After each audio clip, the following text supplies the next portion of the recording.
I just picked up this really interesting mid-century piece. That wood grain is something else. It's not my style at all. Just a little too much contrast to it. It's missing some knobs. I loved those knobs. I was so bummed that I didn't have the full set. This hardware is super unique, but it is all peeling and kind of rusting, but I love it. I like the design of it. I think I need another screw there though. But wow, this is kind of a train wreck. I'm thinking it must have been in the garage. I mean, how else does it end up with all of these really bad stains and the fact that it was super dirty? So I picked it up because it was getting tossed out and it was in the driveway and they're like, come and get it or it's out of here. So I was lucky enough to be able to go get it. And I'm pretty happy about it, even though it is a train wreck. I'm going to be able to freshen this up and give it a new life. It is solid wood through and through. Great lines. Love the configuration of the drawers. So I hope that I can do something super interesting with this piece. All right, we need to start getting this cleaned up, so and I'm that means I showing the need to get all process the of hardware furniture off of here refinishing so so you that I can learn get a too. Be really sure to good scrub subscribe and down follow for because more. it's filthy. I don't know if it was just in storage for years or just being used in the garage, but it was really dirty. So this hardware, again, is super interesting. It just has 2 screws per hardware per pull. And then the knobs in the middle. I was so bummed I didn't have a full set of knobs in the middle. Those were so cute. But I'm going in with a really good degreaser. This is a concentrated degreaser and my scrubber. This needs more than just a simple wipe down, and I'm going to see, can I get some of this stuff out of the top of it? So I'm going to scrub it down real good. And you know, this is also a good time for me to do another thorough inspection to see what's really going on with this piece. I could tell right away that this was most likely not the manufacturer finish on it. And it was stripped down at one point and then some type of it's like a varnish that was on there, but it was just one thin coat. So I think it's going to actually be to my benefit because I'm not going to have, sometimes when things have been refinished from someone at home, they have like 10 coats of this really like spar varnish that you're trying to get off of it. So I'm happy about that, but I could tell it's got some oil-based finish on it that's not the manufacturer finish. So I'm using a damp cloth to wipe off the degreaser so as not to leave any residue on there. And I wish I had shown when I was wringing out my rag how dirty that was. It was filthy. Anyway, let's get to sanding. It's all dried off now. 120 grit is where I started. And I didn't find a lot of damage, which is awesome. I mean, especially since it looked like this was being used as a utility dresser, which typically means that then it's going to have a whole bunch of dents and dings and scratches and things, but this was in decent shape. So just giving it a good scuff sanding everywhere. And you can tell that that is not a manufacturer finish because at 120 grit, it is like cutting through that finish. Just coming right off of there. It's really thin. It is an oil-based finish because you can smell it. It smells like varnish, but it's very thin. So just going one drawer at a time and getting them all done. I'm just doing all the flat parts right now, so I'm going to switch. After I get all the flat parts done, I put an interface pad on there so it's squishy so that I could do all of these little rounded parts. Otherwise, I would just probably do these by hand if I didn't have this this pad for my sander. But that certainly does help. The surf prep has been a great investment in my business, so if this is something that you're doing and thinking about, you know, doing more than just a couple of pieces here or there, this is a great investment. So then I went ahead and used that same pad on all the rounded edges, and then looking inside, oh, Not only was it dirty on the outside, it's filthy on the inside. So I first got in there to vacuum up all the dust bunnies and all kinds of, I don't know, the vacuum cleaner kept sucking things up. I'm like, I don't even know what that was.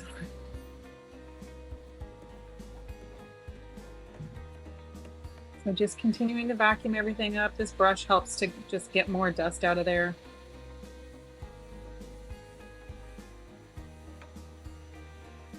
And then wiping everything clean. I mean, I know that people don't dust underneath their drawers. I don't even dust under my drawers. But this is excessive. I mean, sometimes I get these in a 50-year-old dresser and you expect them to have some dust and things, but this is a lot. It felt so good to get this cleaned up. So much better. It looks dusty, but it's just drying. It's very clean now. I can't imagine not doing that and selling somebody a dresser that was so filthy. All right, so now that I've got the inside all cleaned up, I have got to lay this down because I'm going to start stripping the legs.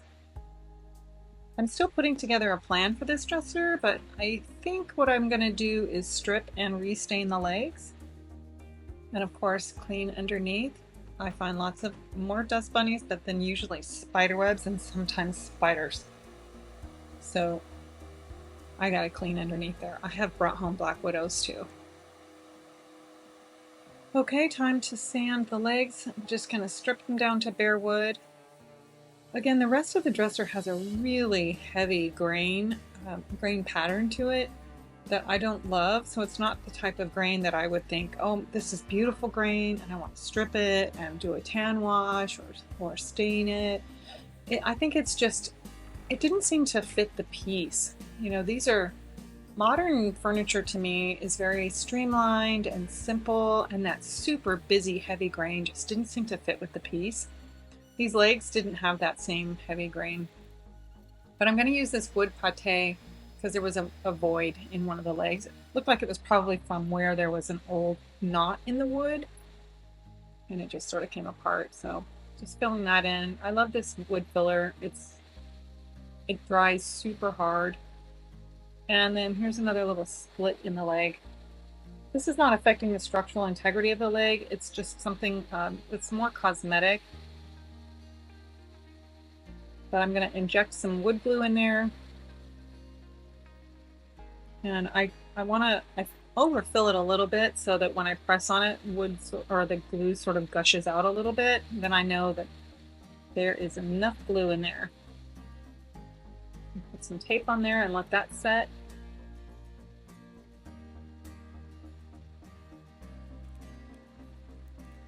Okay, and the wood filler, this wood pate is all set up. Time to get it sanded down smooth.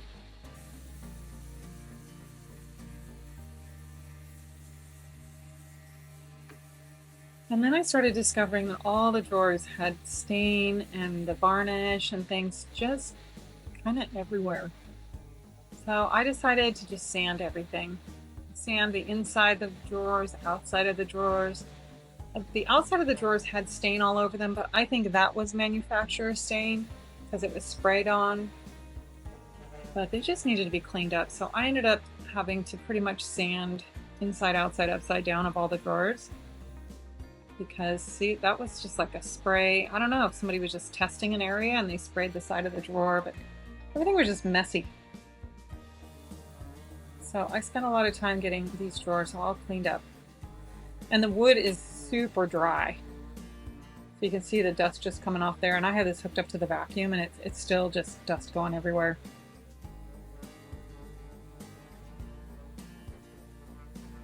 More drawers that are all stained. So I just feel so good to get everything all cleaned up. Now time to stain the legs. This is a custom stain that I've made that's like 3 or 4 different colors, but it's a dark oak, some gray, a color called whole wheat.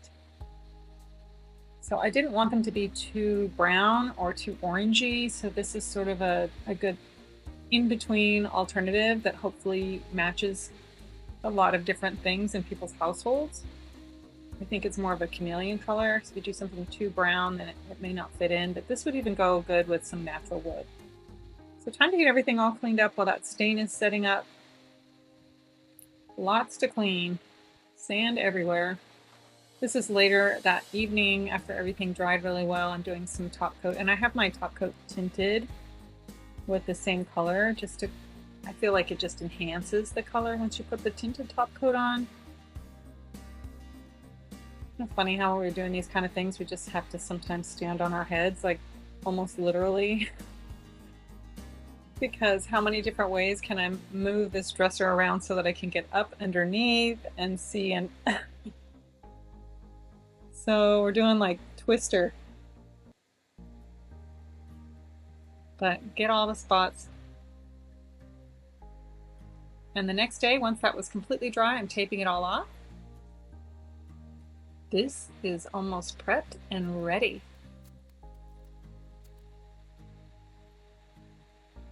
Back on the dollies. Time to get all the drawers back in. I did number them all so I know exactly where they go. Another good wipe down. Getting the spray tent all set up. This one was a little too big for my little pop-up tent, so I went with the big one. And now some temporary handles using those adjustable screws that we all have and we never use, because I'm going to need to move these drawers around when they're wet, and that's just the perfect alternative to use.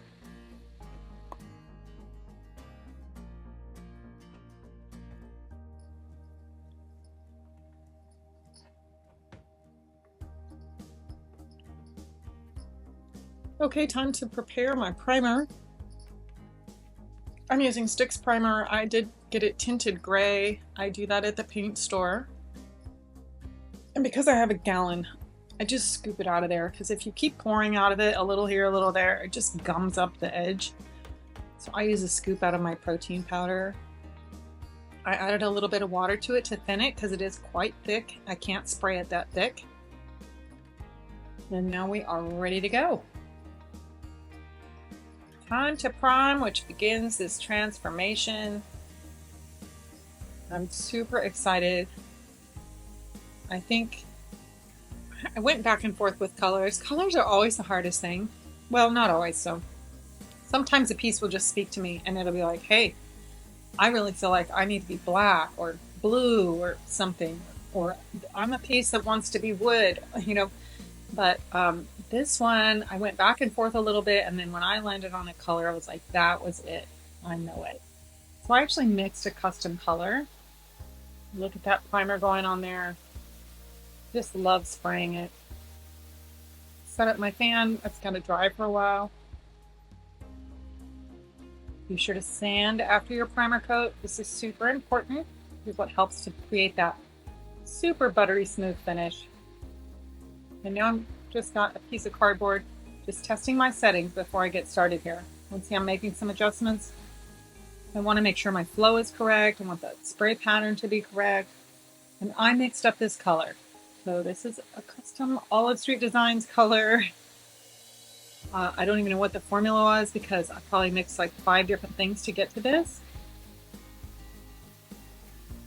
I'm super excited about it. You'll see more of that later. And this is that unique hardware. See how rusted and chipped and all? Hardware soup is not fixing this. So I have to sand all that down. I have the pad on my sander and I just go to town with this. I just have to sand all of that down smooth because there's no amount of paint or anything that I could put on there that is going to make that look decent. I think they were chromed at some point or something, and it was just all rusting and coming off. So I spent quite a lot of time just sanding everything down smooth.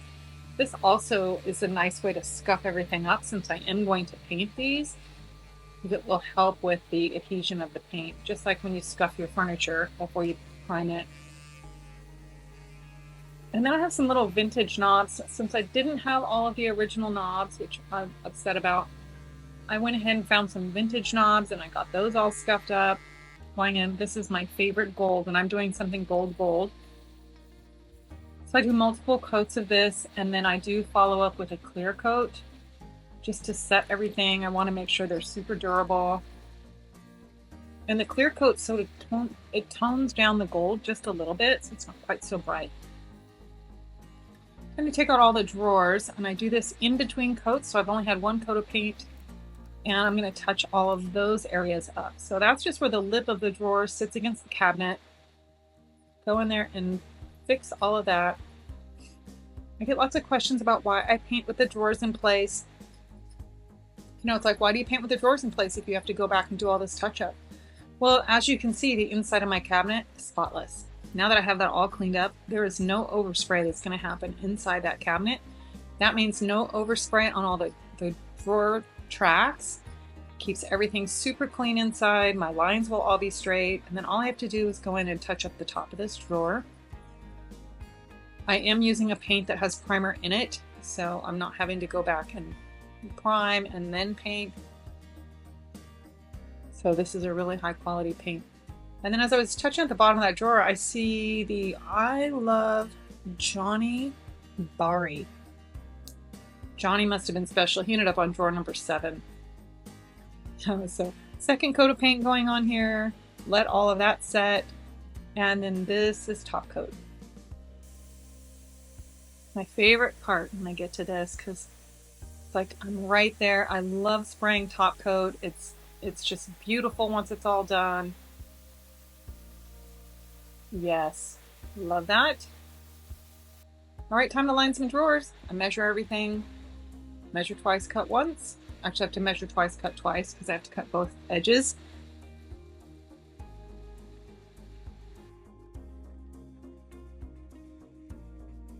So I wrote down my measurements because I have 6 drawers that are all the same, and then I have 3 little drawers that are all the same.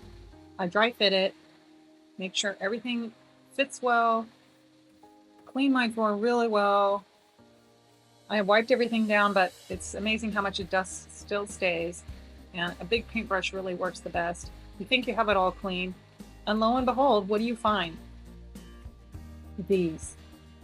They're everywhere. It's like you can never get rid of all of those things. All right, peel the backing off, and we're going to set this down in the drawer. Once I get it in place, I smooth it with my hands, and I go in with a plastic putty knife and just get out any air bubbles.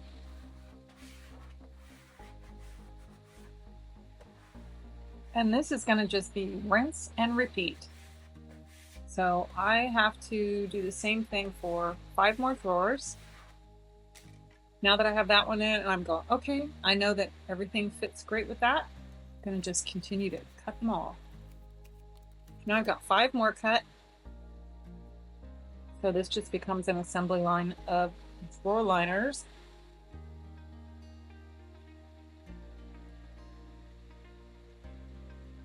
Funny, I'm working on another piece that's like a handmade nightstand, and all the drawers are a little bit different size, so this doesn't work very well in that setting, but these are all the same size.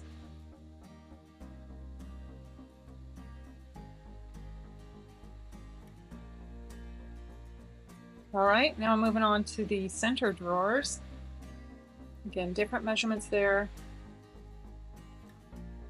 but exact same process.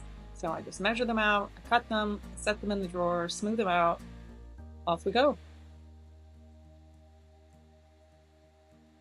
Okay, now the drawers are all lined. I'm going to go in with some wood conditioner because, as I mentioned before, these drawers are super dry. And now that I've sanded them all, look at the difference. Holy cow. This is one of the most remarkable changes of this whole project. I was like, I started putting it on there and was like, wow, look at this wood.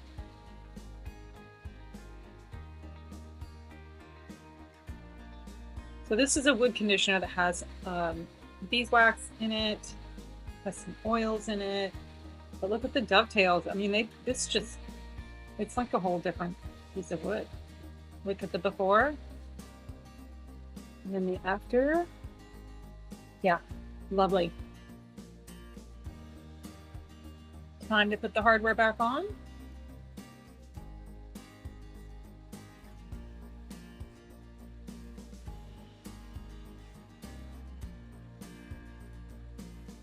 Such cool hardware. Okay, I'm making my little touch-up kit and a swatch. I always give that to every client. Here's a look back at the before Wow, what a mess that was. And here it is now. I think this now represents more of a mid-century style than the other one with that really heavy wood grain. This now looks like this could go in any household. This could even be a TV stand, but really a beautiful statement piece. So I hope you like it. Be sure to follow for more.